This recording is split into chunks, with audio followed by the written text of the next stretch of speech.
2015 год, объявленный в России годом литературы, завершился. В Ленском районе, как и в других районах Якутии и регионах страны, подвели его итоги. В минувшую субботу во Дворце культуры в Ленске прошло торжественное закрытие тематического года. Его итоги и все подробности мероприятия в сюжете Олеси Васевой. В этот вечер было необычным все. И то, что первые лица района и города вместо приветствий читали стихи, и то, что в воздухе витало какое-то совсем особенное настроение поэтического салона, и то, что люди, выходящие на сцену, как по мановению волшебной палочки, погружали зрителей в разные эпохи и обстоятельства. Именно в небольших районах и поселениях особо остро чувствуется, что библиотеки являются культурно-просветительскими центрами, и ленские учреждения централизованной библиотечной системы с радостью берут на себя эту миссию. В 2015 году в библиотеках района прошло огромное количество самых разных семинаров, встреч и конкурсов.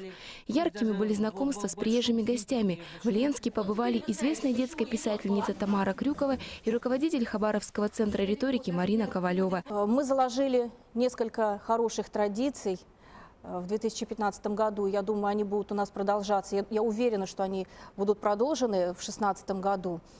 Это любительские объединения чтения, по чтению. И мы провели в конце года первый районный фестиваль художественного чтения «Живое слово». Победители первого фестиваля стали главными участниками церемонии закрытия Года литературы.